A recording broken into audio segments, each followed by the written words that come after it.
From awaytogarden.com and robinhoodradio.com, this is A Way to Garden with Margaret Roach, your weekly invitation to dig in and grow. Uh-oh, now I've learned that there's another plant I didn't think I could grow in my northern garden that it sounds like I can.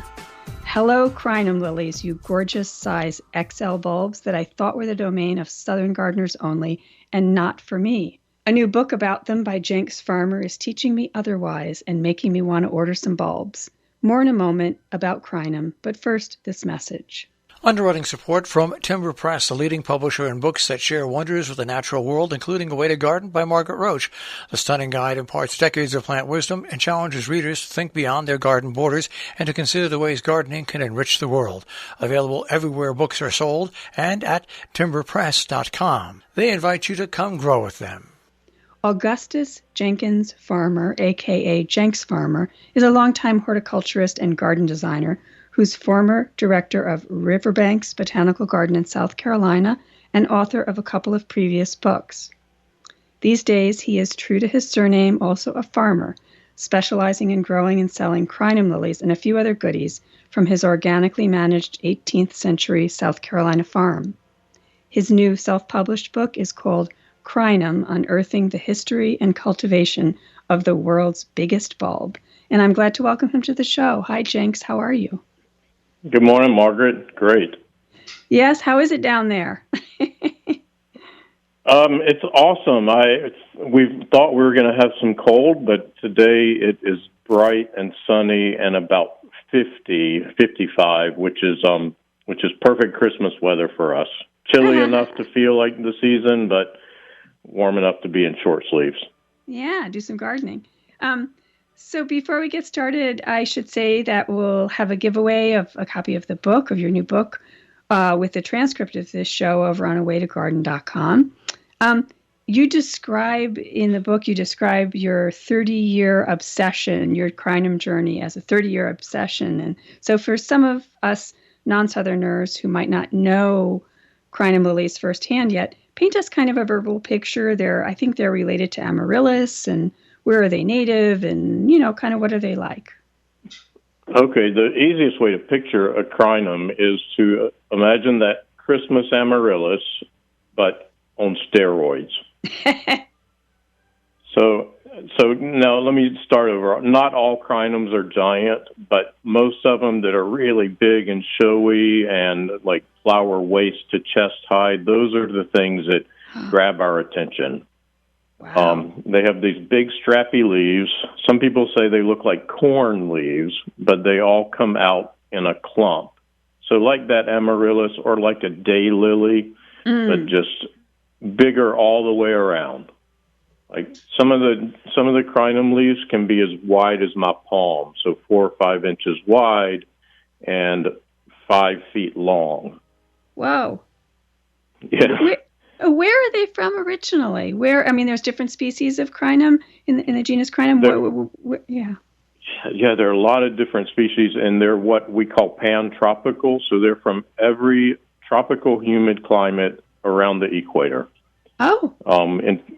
In fact, we have a native one, Crinum americanum, and there are Caribbean natives, but the ones that gardeners have really fallen in love with over the centuries are mostly from Central Africa. Oh, wow. The other interesting thing about them is that these are all plants that almost always grow along rivers, not in the river necessarily, but up on the stream banks. So they're very tolerant to flooding, and especially in the South, that's really important. And it makes them very adaptable to coastal gardens where they can tolerate saltwater flooding. But because they're from up on the bank, they can also tolerate long dry periods. Huh. That's unusual, I would think, for a bulb, a geophyte, as we would call a bulb, right? Like this underground storage organ thing, that it can tolerate wet like that. I don't think of bulbs as liking the wet. No, a lot of bulbs don't. And the typical spring bulbs, especially that we grow commonly in gardens, most of those bulbs are Mediterranean, so they really don't like the wet. But these are more bog plants. In fact, there are even aquatic crinums. There's one that's very popular in the aquarium trade. Oh. But yeah. What a crazy it's not genus. particularly pretty, so it's not one that I grow. But I have because I have this sort of desire to grow and try them all. Yeah. When do they bloom, or do they have a long bloom time, and what's the color range of the flowers and things like that? So, when I tell people how to pick a crinum, I start with when its flowers are going to come on. Mm-hmm. Because the flowers come at different seasons depending on the cultivar or like the species. Right. In our climate, we're in zone 8. Mm-hmm.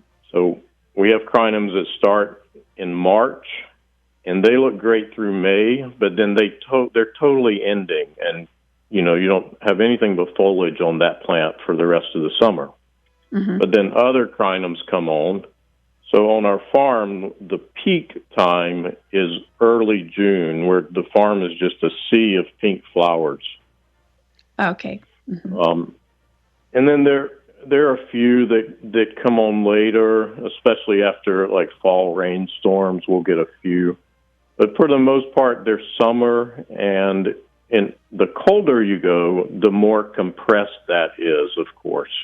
So in like St. Louis, you would have almost all your crinums come on June and July. Mm-hmm.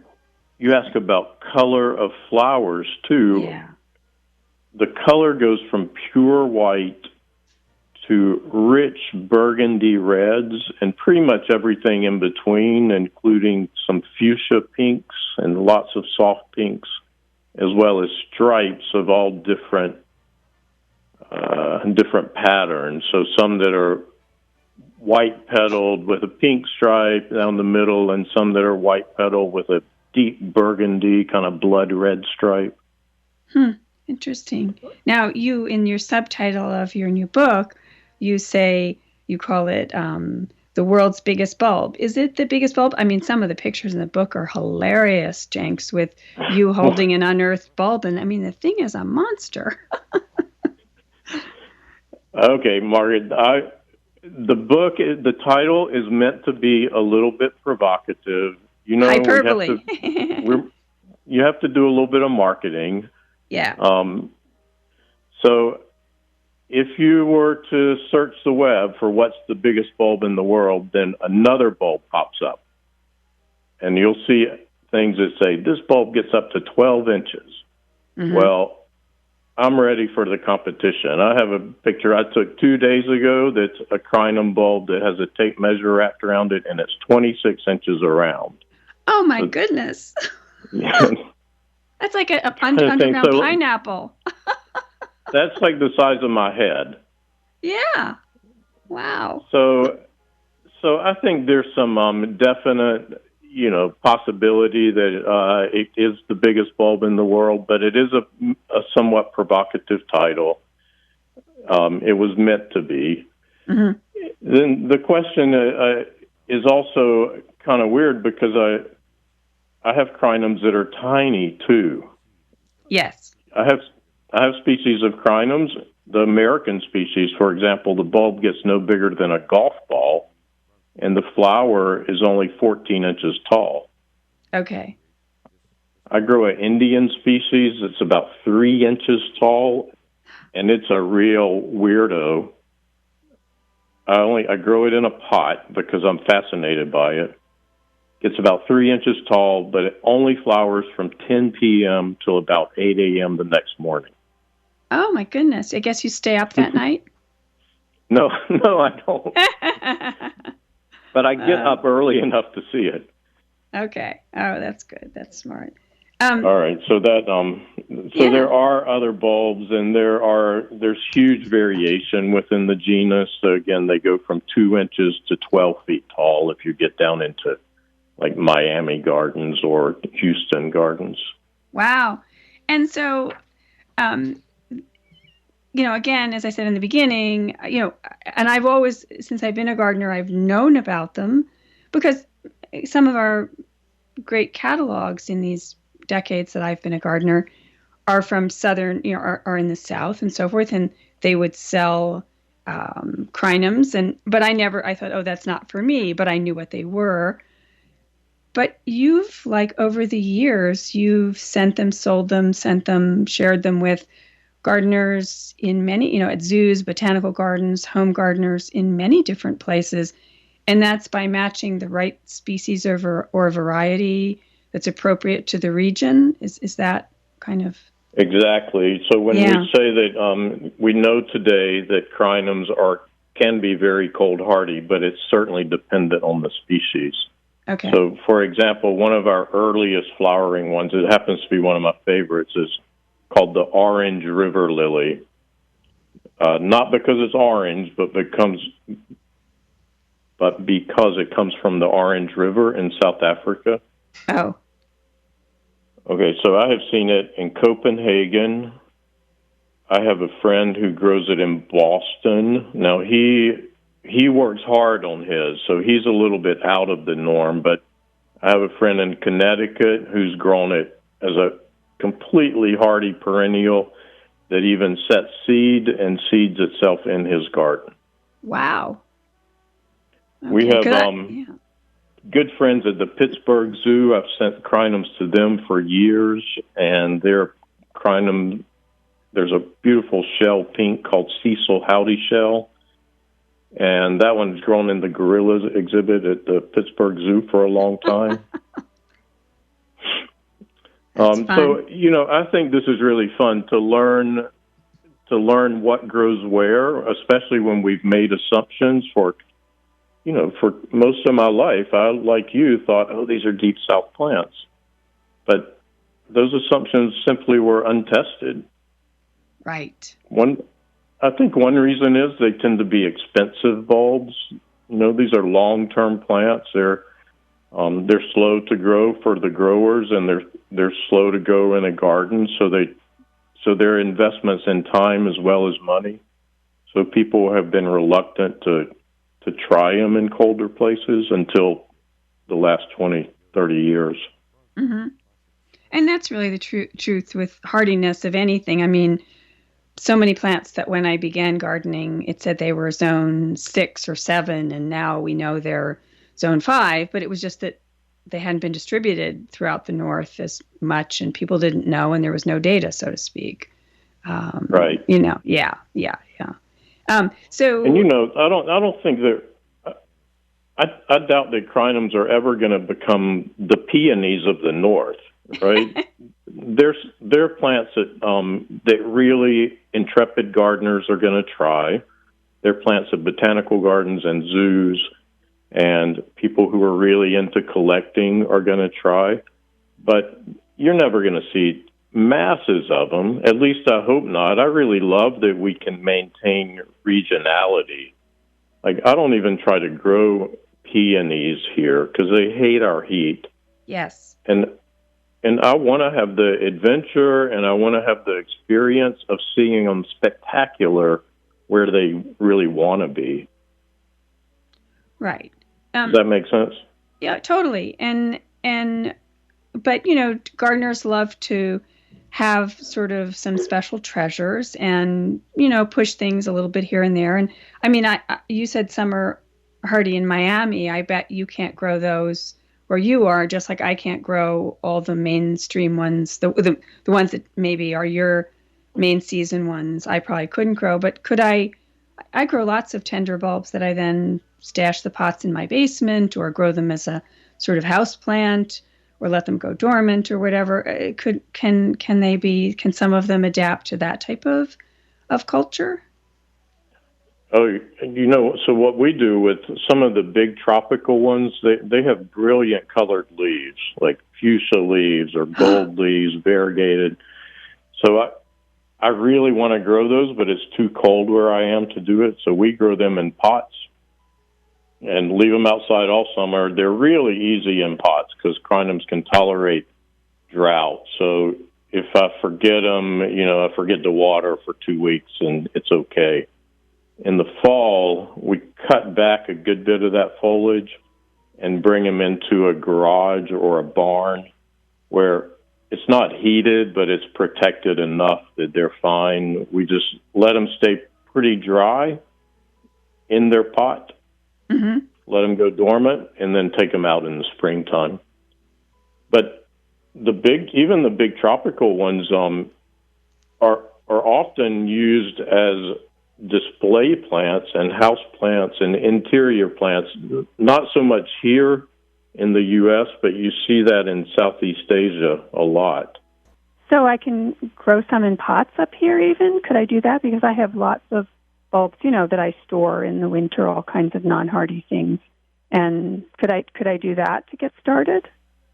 So you could definitely do that, and with the plan of taking them inside, if you have a basement or somewhere like that to store them in the winter. You should see my basement, Jenks, at this time of year. Do you not have room for the biggest bulbs in the world down there? Well, I've got so many bulbs down there, it's hilarious. But yeah, I could do it. Sure, absolutely. We'll send you the little crinums. Even into places like Baltimore, you can grow them in containers that you keep outside as long as you move those containers up against a warm house. So in the book, in my chapter on cold gardening with crinums, a fella in Baltimore talks about how he brings his all up against the house, and he's careful to let them stay kind of dry, and he leaves a couple of different species outside that way. Oh, I was interested to read in the book that not only are there different species appropriate for different regions, different, climates, etc., but that you also plant the bulbs at different depths, like you had this kind of illustration or whatever, so they're not all the same. I mean, they're such a range, like you were speaking about earlier, in bulb size and the depth you plant them at. Is there sort of a general rule of how even the size, even the shape of the crinum bulbs can differ? Some of them have a big basketball-like shape that we talked about earlier, or some of them have a golf ball-like shape. But some of them are just straight up and down, and you almost wouldn't recognize it as a bulb. Some of them actually run, like they send out runners, and they'll colonize an area. So the planting depth is completely dependent on the species, but most of them that we grow in horticulture, most of the big showy ones that people want in gardens, they need to be 12 to 15 inches deep, and in colder places, they may even need to be deeper. And that sounds really deep, but remember, we're talking about a bulb that's going to, like the bulbs that we ship actually come, they're about 18 inches long. So, Wow. I think in the intro of the book, you described the underground as a Medusa. The roots that as long as... It's so crazy. We've dug, I don't think I talked about this in the book, but we've dug crinum clumps that are 400 or 500 pounds. You have to chain it up, and you have to pull the thing out with a tractor. Wow. And that's what I mean when I say Medusa. It's like all these big bulbs clumped together, what we call a mother bulb, and then all these little bulbs that come off. So it's a community. And then they have big, thick roots. So unlike spring bulbs, which lose their roots at some point in their life, like every summer, spring bulbs lose their roots, right? They quit growing, the roots die off, and then they start growing again next year. But crinum roots never do that. Those roots continue growing, so you'll have roots that can be 5 feet or, really, really long. Wow. So they can be really big, they can be planted really deep in some cases, and they're very long-lasting, aren't they? And I guess that's the thing about the traditional, like what I knew about them was that they were this traditional plant, and they were like pass-alongs, and, they had like, just just longevity. So talk about that a little bit. That's something that's very important to me. I like horticulture history a lot, and I like my connections with my mentors, something I really value. I mean, they're the people who inspired me, and am so happy and so lucky to have plants that actually belong to them. So I have one crinum that I know is now 80 years old or more. I have many crinums that I grow and produce that came from one of my very important mentors who was involved in the specialty crinum societies around the globe. But they, on a general level, in old farm communities and rural gardens and, backyard southern gardeners, passed crinums around like crazy because you can dig them up any time of the year. So it doesn't matter, you don't have to say, I'm going to come back and dig that thing up when it's the right time. You can get it when you're there visiting with somebody. If you don't get it in the ground, if you forget, if it stays in the trunk of your car for a couple of weeks, that's all right. The crinum doesn't mind. It can dry out and live above ground dormant for years. So it makes a perfect pass-along plant. And because they have that longevity, they tend to carry stories. And I think that's one of the things that always appealed to me. You'll hear people, old gardeners around, who are backyard gardeners who aren't going to read a book like this, but they know that plant, but they might know it as, Aunt Sally's lily, or right. So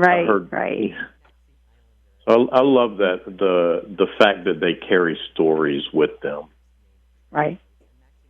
In the last few minutes, I just wanted to say I noticed on your website, and you do sell crinums as well as a few other things, that you have some eucomis, the pineapple lilies, which, speaking of things that I have a lot of in my basement right now in the winter. So, those, there's seems like ones that I don't know about that you have some of those. So just a quick little minute pitch for some of the newer eucomis, if you wouldn't mind. Okay. So we are a farm, like you said in the beginning. We grow everything in the ground. We're an organic farm. Things are in rows. It's just rows of lilies and rows of spider lilies. And now we're doing more and more rows of pineapple lilies, which, are such a great plant because you can do them in containers. They're small, easy to take in the winter. But there's been a big interest in them as a florist crop. Now, plants that are grown for florist crops, they're not necessarily good garden plants, so we've been buying these florist cultivars and trialing them. So one of my favorites from the trials is one called Cocoa.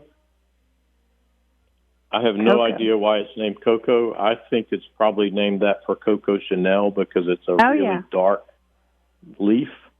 It has a really dark flower, but it's much more compact than, let's say, sparkling burgundy, the old burgundy. Yes, I have some in the cellar. Yeah. Love that one. Cocoa is like that, but it's about a third, maybe two-thirds of the size. Oh, interesting. And not only in the garden, but pineapple lilies make awesome cut flowers for the house. They last for months. Except for eucomis bicolor. Don't use that one as a cut flower because it stinks like dead meat. It is so smelly. But I love it anyway. I should say that about crinums, too. The one that I recommended, that orange river lily, it's a really beautiful one, tough as nails, but it's a little unpleasant, too. So eucomis. Well, I just love them, and I was excited to see that you have several that I've never even seen or heard of. So I might have to be placing an order for them. They make great. We use them for rooftop plants too. They're a great rooftop plant. You're kidding? Because they don't need the little low soil profile. They make a complete, very solid ground cover almost all summer. Wow. Who would have thunk? I had no idea. I use them in pots, obviously. Again, up here in the north, that's what I do with them. They're fabulous. But, well, Jenks Farmer, I'm so glad to speak to you, and thank you so much for alerting me to the news of your new book, Crinum, Unearthing the History and Cultivation of the World's Biggest Bulb, which I'm really enjoying, and I'm excited about trying a new plant. So thank you. Thanks, Margaret. We'll look forward to seeing pictures from crinums in your garden this summer. Okay, I hope I do a good job. Okay, pressure. Talk to you soon. Thank you. Underwriting support from Timber Press, the leading publisher in books that share wonders with the natural world, including A Way to Garden by Margaret Roach. The stunning guide imparts decades of plant wisdom and challenges readers to think beyond their garden borders and to consider the ways gardening can enrich the world. Available everywhere books are sold and at timberpress.com. They invite you to come grow with them. And talk to all the rest of you soon again. I hope. Tune out. Don't miss an episode. You can subscribe free to the podcast version of the show on Apple Podcasts or Stitcher or Spotify. And you can find me anytime at awaytogarden.com or on Facebook and on Instagram as @awaytogarden. And happy gardening meantime. A Way to Garden with Margaret Roach is a joint production of awaytogarden.com and the smallest NPR station in the nation, Robin Hood Radio.